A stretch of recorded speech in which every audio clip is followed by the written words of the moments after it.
What's up, everyone? Welcome back to Real Reds Talk, the heart and soul of authentic football fan culture, straight out of Manchester.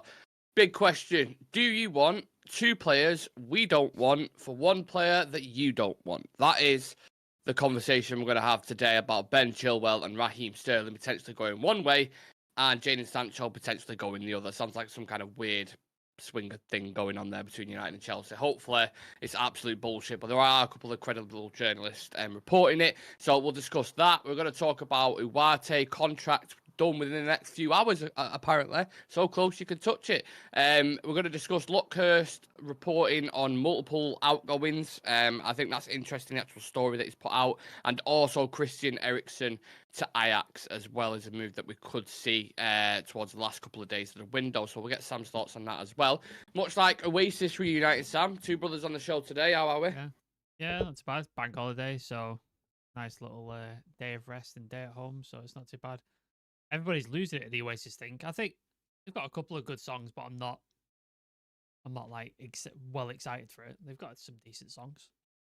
Well, you just answered the next question I was going to ask you, to be fair. I didn't think you'd be an Oasis guy, to be fair. If you was to give me, what do you like? Yeah, go on. Morning Glory, What's the Story? Morning Glory is a great album. Some really good songs on there. Never start off with just Morning Glory.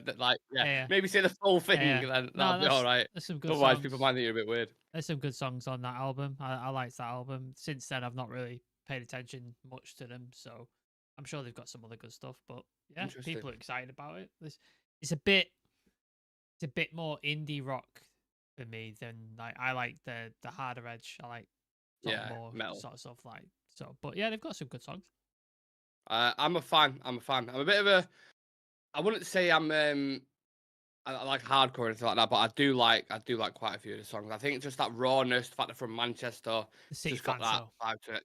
I know that's the shit thing. It is a shit thing, but you can't have everything, I suppose. And if they was to come back and do like, I don't know, they're probably gonna do Wembley, Heaton Park, AO Arena. They're gonna absolutely sell out everywhere. So yeah, I'm sure some people are happy about that news, but they're not here for news on Oasis, of course. They are here for news on football. So let's dive into it. So last night, Sam, we had the original OG, the Mart Show, reporting that Chelsea are willing to offer Raheem Sterling and Ben Chilwell for Jadon Sancho in a swap deal. Ben Jacobs has also touched on this, saying Sterling is open to joining United if a deal materialises, but it is still in the early stages, and Sterling hasn't engaged with any clubs directly yet. And then from Luckhurst, United is set to hold formal discussions with Juventus over the possible sale of Jadon Sancho. A private jet is scheduled to take off from Manchester for Turin later today amid Juve's firm interest in Sancho. So a lot of questions that I have, and I'm sure very similar questions to yourself, Sam, but just kick us off with the initial deal. Which way do you see Sancho leaning more towards Chelsea at this point or more towards Juventus, and why? Probably Juve. I think he'd have an easier. Like Sancho looks like the kind of guy who wants an easier time of it. It doesn't look like he wants to fight for a place. And like, let's face it, if he goes to Chelsea and the amount of wingers they have. Okay, just on that, can I tell you how many they've got? So I start with this. 11, and something like that. Neto, Palmer, Madueke, Mudryk, Chukwuemeka, and some young ones in there as well, like 19-year-olds that they bought. Like, it's just insane. So I think he's not going to get minutes there, and he's going to be in the same position that he's at United, where he's not playing. So he wants to play. So Juve, he's probably going to get more game time. It's a slower paced league. He'll be more forgiven for stuff that he's not going to get away with in the Premier League. So I think that's probably his preferred position, and he's away from the media spotlight. Whereas if he stays in the UK, it's just going to be on him, especially at Chelsea as well with all the shit that's going on. I think it's probably a better move for him. He's probably more interested in that. If I'm Jadon Sancho, or I'm thinking how Jadon Sancho thinks. Yeah, and on the two players going the opposite way as well. I mean, most people will know this anyway. We've spoken about Chilwell's injury record and how horrendous it is. But just to back that up with some facts and stats. So for Chelsea, he joined in 2021 season, I think it was, when Tuchel was there, right? He's missed over 100 games and over 500 days since joining for Chelsea 3 years ago. That's within 3 years. He makes Luke Shaw look like he's fit and available, doesn't he? Yeah. And we've already had Simon Stone come out earlier on today, and he's basically saying, like, no, United aren't interested in that whatsoever. But he only said Chilwell. He didn't say anything about Sterling. Right. So I'm like, I'm looking at Raheem Sterling's side. In fact, give me your take on it, and then I'll give my opinion on it. Raheem Sterling. Um, obviously he's been a successful player, hasn't he? He played for Liverpool and won trophies with Liverpool. Went to City, won lots of trophies with City. And he's gone to Chelsea. It's not really worked out for him at Chelsea, but then is that the club? Because Chelsea are in a bit of a mess, and the only player who's actually looked any good in the last 2 years for Chelsea is Cole Palmer. Everybody else has been pretty piss poor. I know Madueke had a good game yesterday, but last season he was up and down and stuff like that. So is it the club? He's 20. Is he 29? I think. Yeah. Is he younger? 29. So he's not massively over the hill yet. Same age as Bruno, I think. So there's something there. Like, I think he has qualities. I think his finishing is poor. Like, he's got really bad finishing. Like, that's always been a problem. But he works, he grafts, he works his ass off, and he'll run for the whole 90 minutes. I think his finishing is a bit something to be questioned. Would I take him? No. But could I see it happening? Possibly. And if we got Sterling and some money, I could possibly see that happening. Surprises me. I wouldn't take him. I wouldn't have him in the team. No, you just said there, 29 years old. He's on over £300,000 a week. He'd have to take a wage cut. He'd have to take a wage cut as well. He'd have to take a wage cut, but he's played for Liverpool. He's played for City. No doubt, he's arguably one of the most successful wingers in the Premier League. Successful English players as well. Like one of the most successful English players.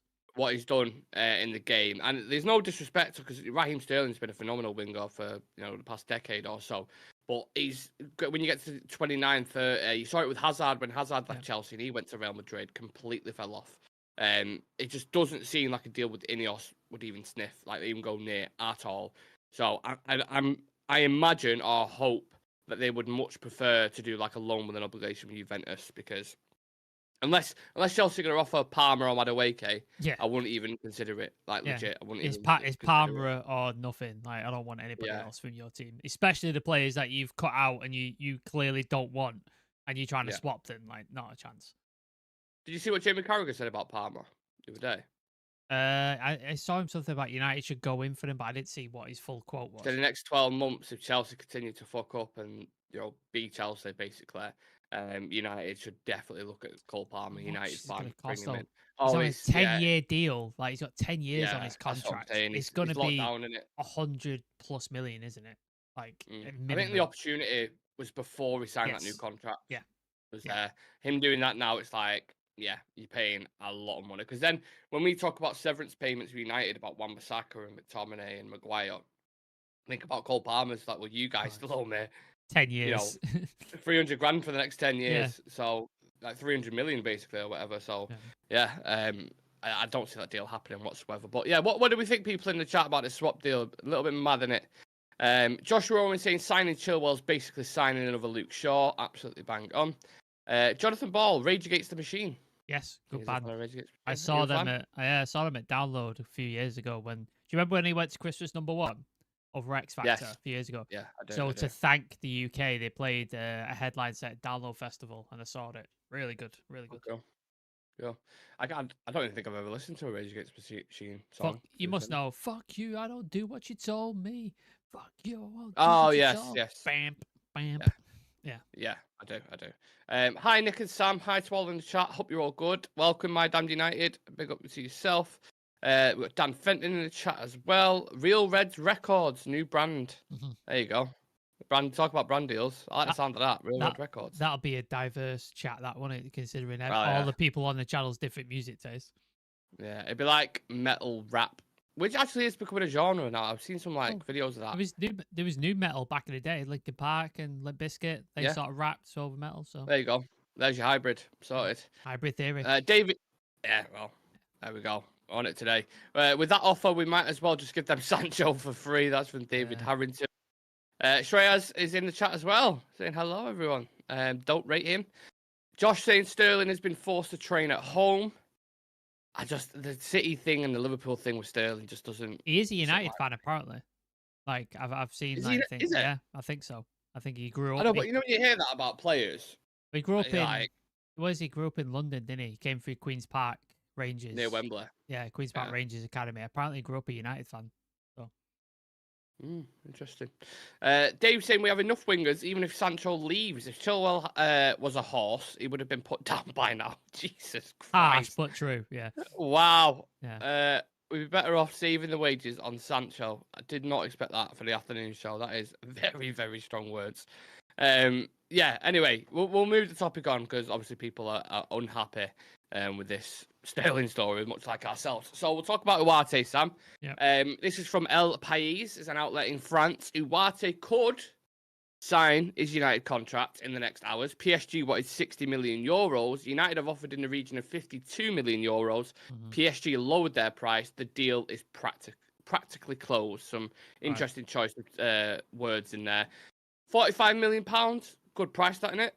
Yeah. Glad United stuck to the guns. I'm glad. Yeah, we stuck. Everybody was going, "Oh, it's dragging on. Just pay the money. Just pay the money." It's like, no, like this is people don't learn. People don't realize like what has gone on in the past where we've bid and bid and bid, and then we eventually collapsed and paid the full price. Maguire, Anthony, like the list goes on and on of like players we've overpaid for. And sometimes you get to a point where you're not going to overpay, but then you may potentially miss out on somebody just because you're trying to draw a line in the sand. And I know a lot of people be annoyed because we do need midfield options. But if it meant we missed out on him, but it meant like the next summer when it comes to negotiate, teams were like, well, they didn't pay up for the Guardi, so they're going to have to negotiate properly this time because United are not going to overpay anymore. Then I'd be prepared to take that. I'll swallow that medicine. That's fine. But we've stuck to our guns, like you said. We've negotiated. PSG dropped the price because they need to sell just as much. Like with João Neves coming in and different people, they needed to sell. They need to make some money. So it was basically who blinks first, and it seems like PSG have blinked and they lowered the price. Obviously, with Scott McTominay going out, that helps us as well, paying for that. So yeah, it's good all around. I'm glad it's getting done, and hopefully today, tomorrow, we see Ugarte done, deal finished, and he can get ready for Liverpool and see what happens because we need it. But I don't think that's the end of our deals. I think we're going to see something else come in. I've got a sneaky suspicion. I don't know. Well, we'll touch on that shortly because Lucas has put something out about that. I definitely do want to discuss that. I'm curious to know what wages Ugarte is going to be on as well. I'm not sure what he's on at PSG. I'd imagine it's 150s to 200s. So that's another one there that's probably going to be on a similar amount of money. Because I doubt he's going to take a wage cut because he's already coming to a team that's not in the Champions League, with all due respect, obviously. And I know he's going to be a big part of the project, but I doubt he would take a wage cut on top of that. So interesting to see what his wages are. Do you think he could maybe start against Liverpool or be involved in the squad, or is that too early? We've seen Ten Hag's weird, isn't he? Because certain players he'll just chuck in and he'll just go. Other players he's been hesitant to. Xerxes, 2 games, not start. De Ligt, 2 games, not start. Whereas Max Rowe's just come in and played. So it's tricky. Ugarte's not had a preseason that I know of. I don't think he's played any games. He didn't have any preseason. He's not played games, but he's been in training. Yeah. So, like, how match fit is he? So that's a possibility. So my instinct would say no. My instinct would be no, he doesn't start. I think he'd be on the bench. I don't think he starts, but I could be wrong. Yeah, I mean, if he does get in on, today, tomorrow, you think it's similar to De Ligt. I think De Ligt and Mazraoui signed on Monday, Tuesday, didn't they? So they could get registered before Thursday and they could be involved in the team. And obviously Mazraoui started that game against Fulham and that was on a Friday. We play Liverpool on a Sunday. Yep. So it could definitely be potentially involved. I don't think he would start, but having him there as an option, I mean, you saw even in the last couple of games, Mainu, when it got to like the 60th minute, getting very tired. Casemiro, very, very tired as well. So having that burst of energy against Liverpool, which is probably going to be a very energetic team, I think that'd be nice and that'd help. Say we snatched like we got a 2-1 lead or 1-0 lead, and we need to sort of like try and pack that midfield and shut them down, and then just play on the counter as they're pressing onto us. We could bring in Ugarte and be like, right, you just sit in that midfield and just stop anything coming through. And as soon as you get the ball, just release it to Bruno, release it to Garnacho, whoever, and we can counter and kill this game off. That gives you an option there to do something a bit different towards the end. So I was watching some analysis last night. I couldn't sleep at all. I was really struggling to sleep. So I was watching some analysis on Ugarte from, I think you watched him as well. James Alcott, is it his name? Yeah. Quite good at analysis. and does really good videos. And he was picking out some points. He was picking out some good points that we know and we've touched on. But he was saying sometimes under pressure, he doesn't tend to pick out, if he's near towards the keeper, when he receives it under pressure, it's the occasional pass that he picks out is a little bit risky and a little bit, he needs to work on it basically. But he is, I think people forgetting, he is 23. He's not a Casemiro coming in who's, been there, done that at the age of 30. So, look, there's going to be work to be done with him, but I think I'm excited about him. I can't wait to see him in the United shirt. So let's hope that deal gets done. On that as well, though, like if clearly Ten Hag's first choice centre-back pairing is going to be De Ligt and Leacher, you've got two ball-playing centre-backs that are very good at receiving the ball and playing out and stuff like that. So if he's got them behind him, maybe that sort of mitigates that a little bit more. Like he doesn't have to sort of do that as much because he's got two centre-backs who are very good at like playing in possession and using that ball and stuff like that. So maybe that sort of mitigates that sort of weakness a little bit. Yeah, agreed. Joshua Owen saying ideally another midfielder coming in. That's literally next on the topic list, so we'll talk about that. Tiger UK, money and Sterling for Sancho. I would do, because Sancho ain't playing anyway, and Sterling would actually bring some good experience and have a point to prove. Also, he'd be better than Rashford. But how long of a contract would he want if he's on that much money? Is he gonna want a 4 or 5 year contract? Are you gonna give that to Raheem Sterling? You can't give a 29-year-old a 5-year deal. Like that's just silly. No. Amandeep Singh says Ugarte is on 100k per week. Ah, okay. That's not as bad. That's nowhere near as much as I thought. So what? He'd probably get 150k, maybe 125, something like that. Yeah, that's all right. It's not too bad. Players that were just like Wan-Bissaka and McTominay are on 100k or thereabouts. So that's fine. Lindelof's on 125 a week. So. Yep, correct. Majari's thrown in because we only had one fullback fit. That's a good point, Josh. I'll take that. Yeah. Chelsea could offer Man United wildcard swap deal for Jadon Sancho instead of Ben Chilwell or Raheem Sterling. Well, let's play a game then, Sam, because that's interesting. Yeah. I know we've said Cole Palmer, but obviously that's not going to happen. No. Realistically, who could Chelsea offer, or who could we go for? Do you think? I have to look at the Chelsea squad. We're going to pull Chelsea squad up. Yeah. There's like 40 odd people in the squad, so. Let's have a look. Because we need left backs, but I mean, even if you offered Cucurella, I've scrolled 4 times and it's still goalies. Jesus Christ. Yeah, they got a lot of players. Yeah, I don't want Chilwell. Don't want Reece James. Gusto. Chalobah? Would you take Chalobah? Nah, not fine. Gusto? Can we have Gusto? I like him. Oh, they wouldn't sell Gusto. I like him as well, but there's not a chance you're getting him. I'd take Gusto for sure. I'm trying to look at like realistic-ish ones that you would take. Lavia, we're not getting. Nope. Madueke, I don't think we'd get either. You're looking at the majority of the team, and you're like, they've just bought all of them, really. Like, João Felix, Cole Palmer they bought recently, Pedro Neto. They bought Enzo Fernandez, Lavia, Casado they bought last year. And then this year they all new signings. They bought Tosin this year. They bought Vega this year. Madueke, I think they bought last year as well. Dewsbury Hall they bought this year. Sadie they bought this year. Yeah. The only one I'd take Gusto. I'd take Lavia. I'd take Madueke, and I'd take Cole Palmer. They'd be the only ones I'd take, and they're not selling any of them. They're not getting rid of any of them. No chance. They're all of them fucking.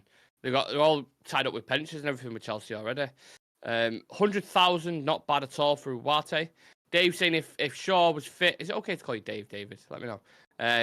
If Shaw was fit, I don't think Majari would have started. It was a needs must. Yeah, I take your point. NAM, how are you, big boys? Who's NAM? I've no idea. Sure. Ben Chilwell is crap, and his stats and his injury record proves this. Ineos won't go near him. Kambai Anthony says Chukwuemeka, I can't say his name. Chukwuemeka, I think it is, and Sterling he would take in terms of the wild card options. Andy Williams, Erik ten Hag will make Ugarte join the army to get match fitness. He won't start until Casemiro gets injured. Listen, Ugarte, if anything, is one of the fittest players on the planet. Yeah, so he's like Bruno level, isn't he? Like he just does it. There was a thing in the Copa America. It looks like he fucking has his ACL torn off his knee, And people were like, oh my God, it's over, this thing. And he literally was just walking. He was fine. Dude's ridiculous. He is. He's relentless, so I think he'll be absolutely fine. Right, let's go on to outgoing, Sam. Samuel Lucas put something out before saying United's provisional intention is to make one signing and sell 3 players before the transfer deadline day. So sign Ugarte, sell McTominay, sell Sancho, and sell Hannibal Mabry. Now, I'm quite surprised we've not looked at the free market. I know we've touched on this before, but if they was just to sign Ugarte alone, would that feel a little bit weird considering the other players that are going out? Yeah, like obviously we've touched on the left back situation. Like I think we need a left back, but it just doesn't seem like it's on the cards like at all, because I think the one guy we're probably looking at is that 30 Kalioglu, and he's gone to Brighton now. By the way, what a fucking window Brighton have had in the transfer window. Yeah, like done well. Really good. Spend more than you usually do as well. Yeah, exactly. So that would be a thing. So that worries me there. And then if not that, I'd want another midfielder alongside Ugarte. So that could still happen, I suppose. I think Amrabat has been said no to by Ineos. Obviously, Fofana has gone to AC Milan. So maybe Rabiot, but it depends on his wages. And then I've not really heard of anybody else that we've sort of looked at. Like obviously Sander Berge has gone to Fulham. I've not really seen anybody else we've been linked with, to be honest with you. So beyond Rabiot, I don't know. I don't think so. I don't see anybody else coming in, unfortunately. Like I think we'll sign somebody, but I don't know who. Like I don't know who it will be.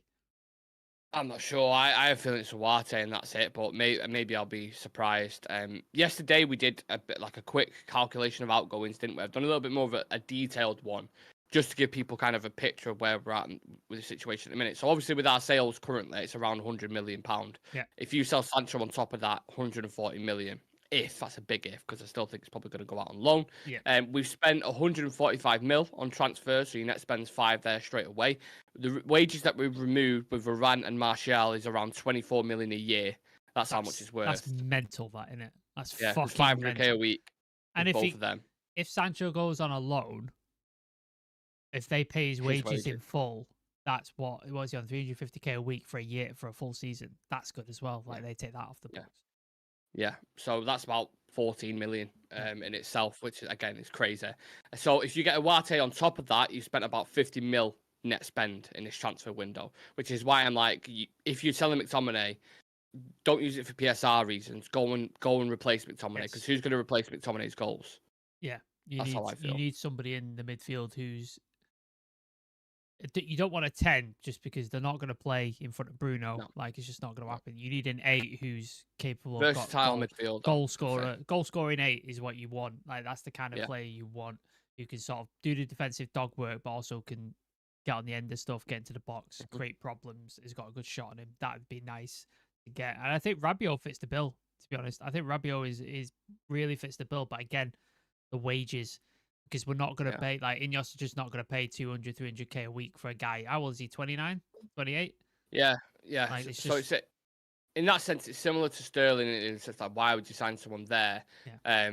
But Sterling, again, his wages are even more than what Rabiot will be on. So I think Rabiot will probably expect around, I don't know, 200,000, let's say, max. And on a 2-3 year deal with option for a further year, that's 9.6 million a year. Yeah, if you could get Rabiot on less than 200k a week on a 2-year deal with a +1, I think that's pretty good. I'd be all right with that. I'd be down with that. Obviously, the agent's going to want sweetening a little bit, and you get little things like that. But, you know, for the quality of player that you're getting, Rabiot is a very, very good player. He's just literally playing in the Euros for France. Versatile as well. Could play an 8, could play further up, can play defensively. Like, he's very versatile. And he's been successful everywhere he's been. Juve, PSG, like, I think what very experienced player. Much like De Ligt. Played in multiple leagues, knows what he's doing, has won trophies. I think and it's a free agency. Like I think that's a tap in. Like I would do it. And you know for a fact, Ten Hag likes the players as well because we had loads of reports last season, and Murtaugh literally flew to Turin to try and do the deal. So he's obviously a fan of the player. Yeah. Now, one of the other midfielders that I've not spoken about, Christian Eriksen. Ajax are interested in him. United would rather have him gone on a loan plus obligation to buy or just a permanent move either way, but apparently there's room for negotiation. Would Ajax be a good move for him at this stage in his career, do you believe? Yeah, go back to where it all started, didn't it? Like he was part of the Ajax academy, I believe, when he was coming through.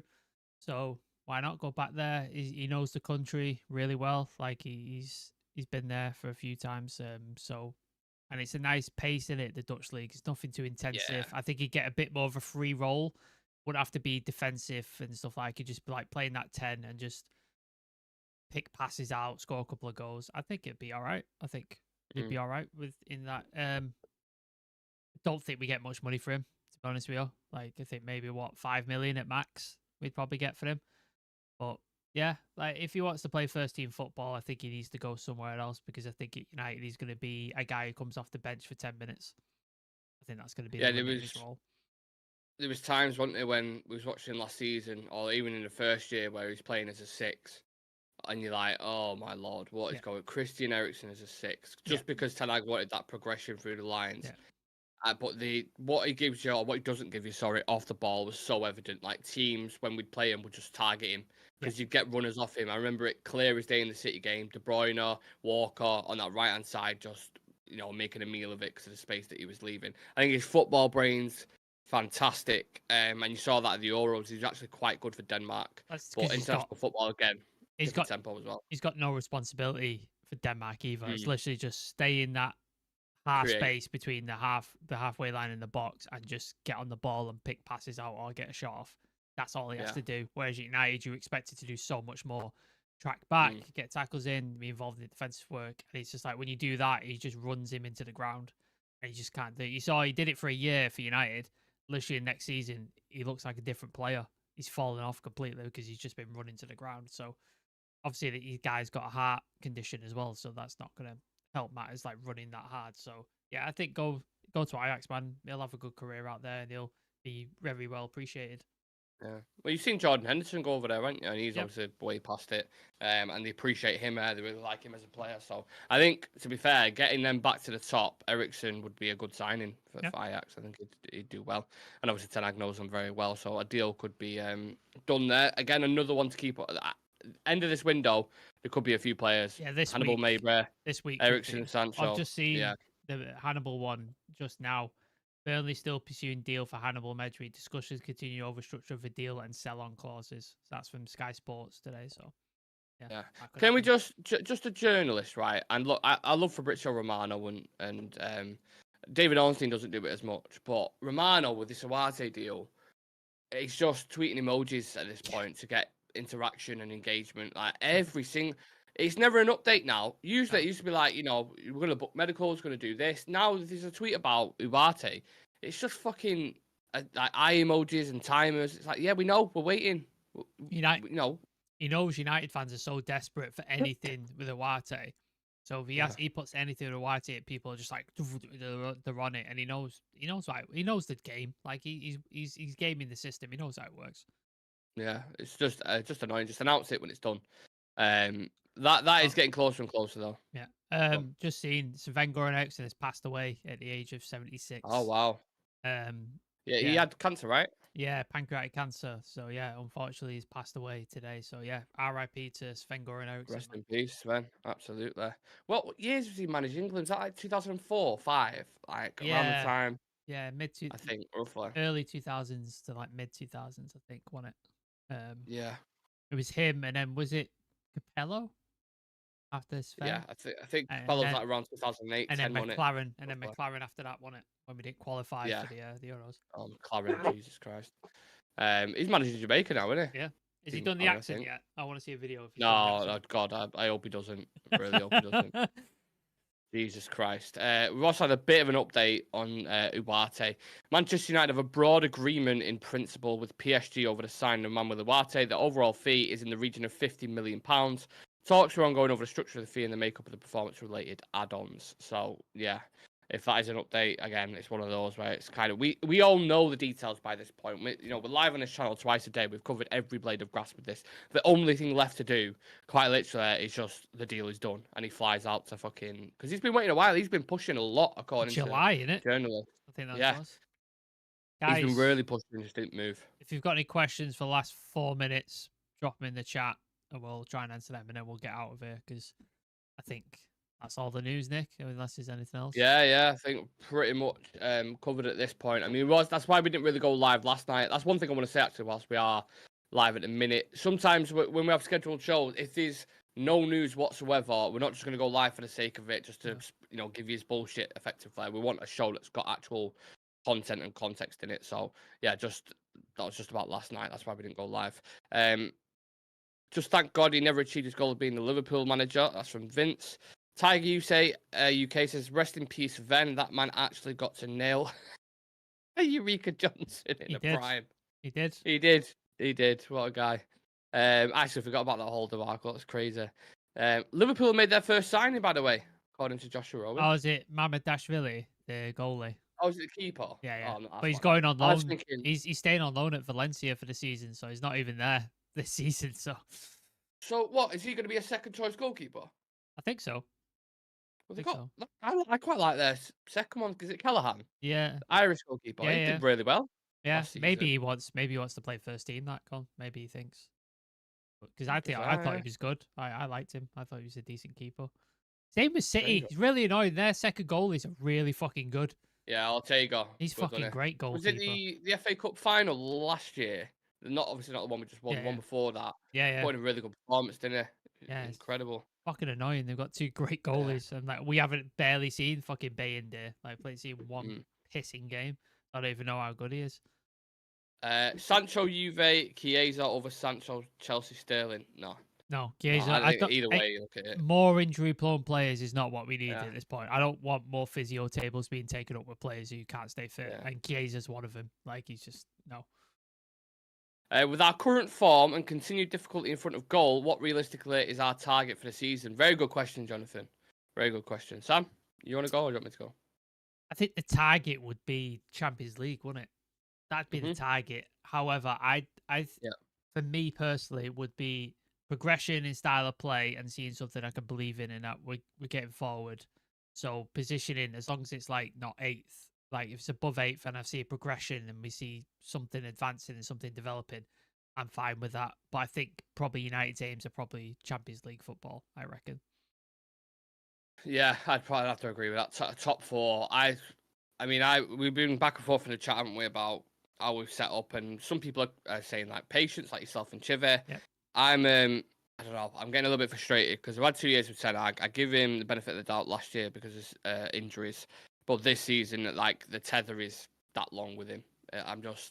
There's still certain things that I've seen in the team, and sometimes I think it was Joe off Stretford Paddock who did a video on it, and he made a really good point saying it's not always the manager's fault, so players have to be accountable for this kind of stuff, and that. Yeah, and I agree with that. And the marking at the back post we've seen before, and these kind of issues, and just the last 5 minutes of a game where it's just chaotic and we end up conceding. In the Premier League, you cannot switch off at the end of a game. That's criminal.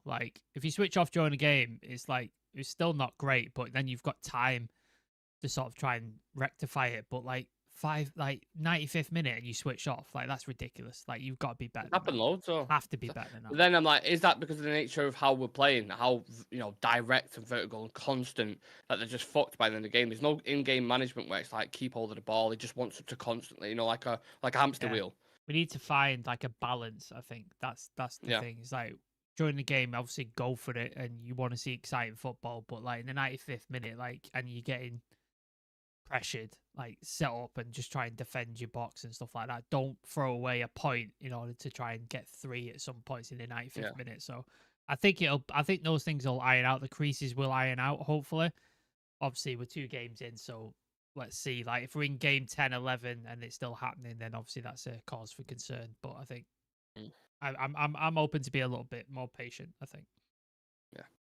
Liverpool are in a bad situation when their players' contracts, Alisson, Van Dijk, Trent and Salah, all down to their last year. It's going to cost a fortune to keep him, and 3 of them are 30 plus. Do you remember that bid for Salah last summer? Was it 200 million? Something like that. From Saudi. Oh my God. That is crazy. And then they could end up losing him on the 3. Trent was really unhappy yesterday, wasn't he? When he got taken off. He was sulking, so. Yeah. I hope we beat them on the weekend. Fucking pray we beat them. Yeah. I can't be doing with losing to them. I'd hate for Ten Hag to leave before we reach the settled period as a club team, Nick. Yeah, that I understand. I agree with. I'll give him till Christmas. If the performances are still, very questionable, then I think it's time to make a decision. But the issues with that, you just signed Mazraoui, delete, all these players to bring in a new manager for that setup, Sam. I think he gets the season regardless. Probably. He'll get the season regardless. And then obviously if performances are worse or they're at the same level as last year, I don't know how they can get worse because fuck me.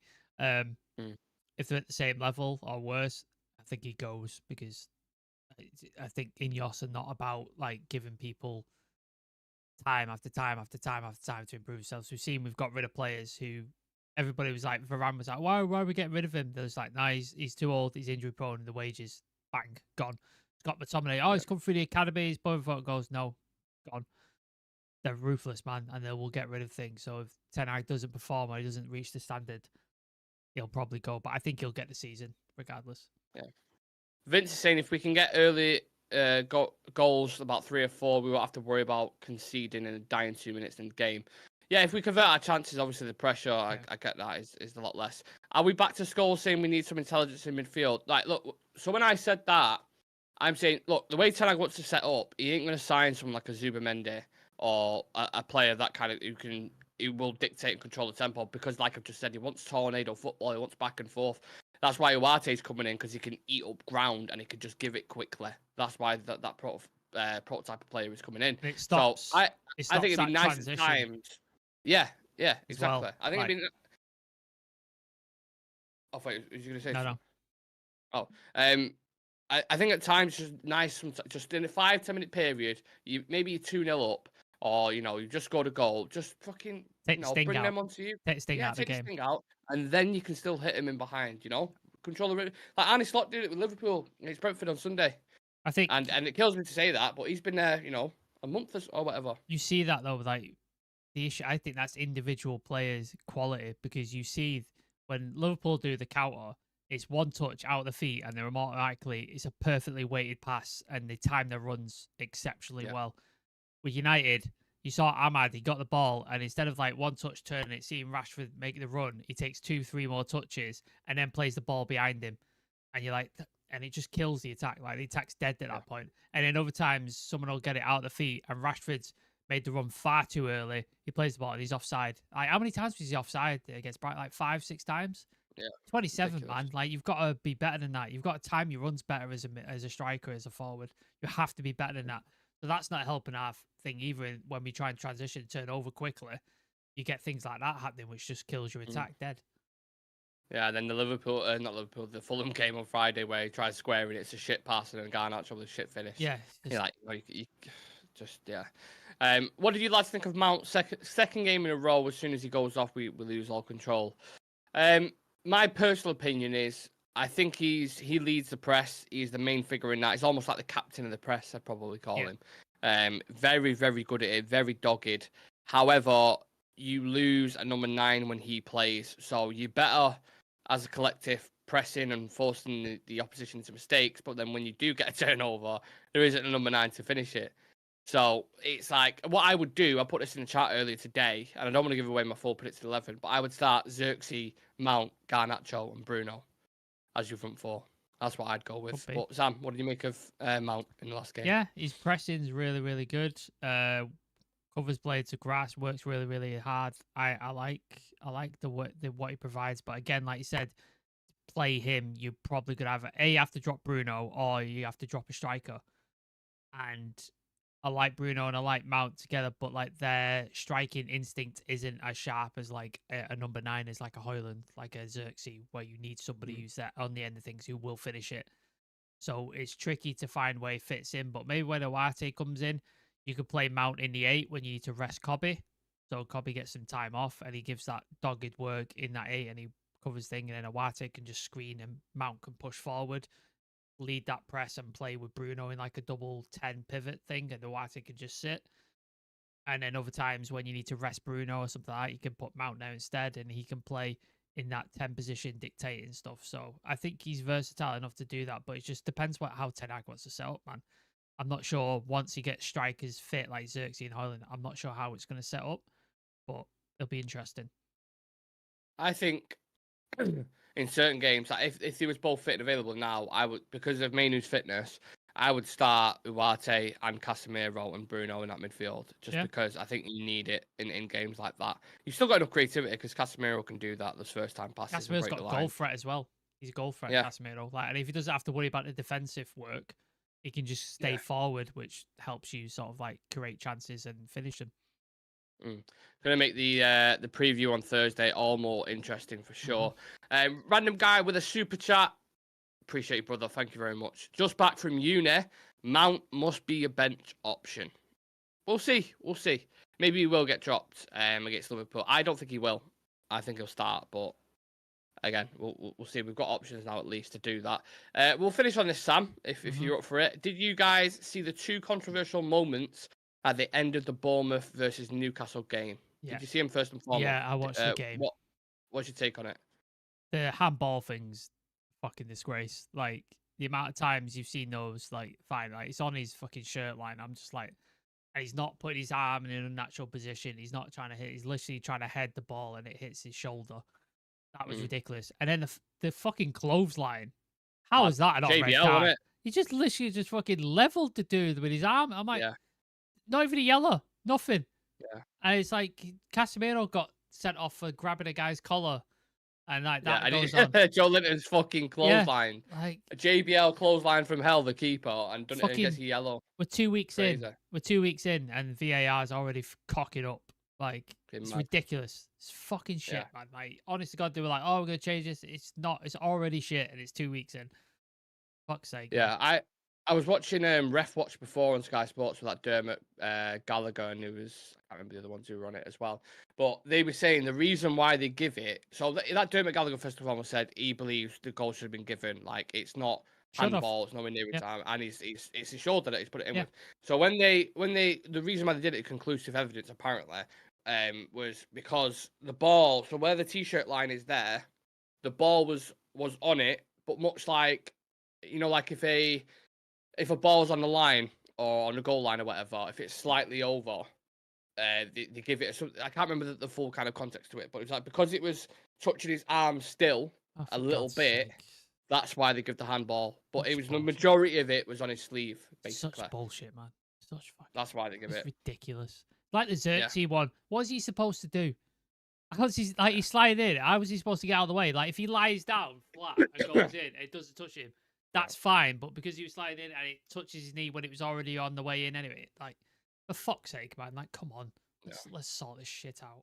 I'm sure there's gonna be plenty more drama and debates and arguments around VAR to come, so I'll save my energy. So Stretford Game is saying I hate Joe Linton. Fair enough. There's not many people who like him. Right, we'll leave it at that, guys. Been a wonderful show. Thank you everyone for tuning in. Plane just going past just on time. Thank you. Please, leave a like on the video for us, subscribe to the channel, and we'll be back later on at 7 o'clock. Hopefully, with Ugarte, here we go. But yeah, don't hold your breath because fuck knows these days. We'll see you in the next one. We've been saying that every night. Yeah, who knows? Fuck knows at this point.